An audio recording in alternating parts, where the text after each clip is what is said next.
আমার ফ্লাইটের মেয়াদ আছে আরো 1 ঘন্টা। এই তাদের আমি আসছি, সে আমাকে মানা করে 1 ঘন্টা আছে আমার সময়, সে আমাকে বলতেছে না না।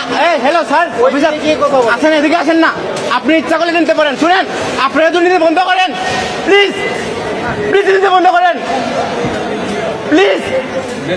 একটা প্রবাসীর পুরো লাইফ এটা জানেন, আপনারা জানেন পুরো লাইফ একটা প্রবাসীর সময় আছে আর 1 ঘন্টা। আপনারা কেন আমার মান নেবেন না?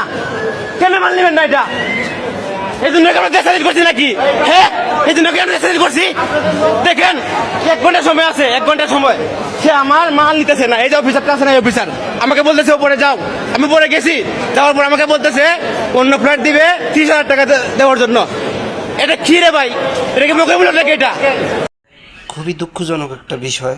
বেচারার 1 ঘন্টা সময় আছে, তারপরও তাকে ফ্লাইটটা দিচ্ছে না এবং তার কাছে 30,000 টাকা দাবি করতেছে যে 30,000 টাকা দিলে তার ফ্লাইটটা দিবে।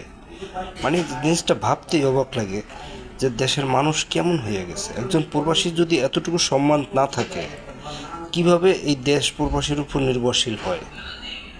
এই জন্য তো মাঝে মাঝে মনে হয় যে আল্লাহ, তুমি জন্ম দিলাও বাংলাদেশে, রিজিকটা কেন প্রবাসে? শুধু এই একটা কারণেই দিছে যে ওদের মুখ দেখা ভাত আমাদের ইনকাম হালাল হইতো না।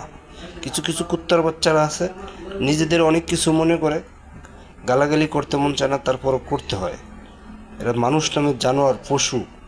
তাহলে একটা মানুষ এত রিকোয়েস্ট করতেছে, কেন তাকে ফ্লাইটটা দিচ্ছে না? সবাই ভালো থাকবেন। আসসালামু আলাইকুম।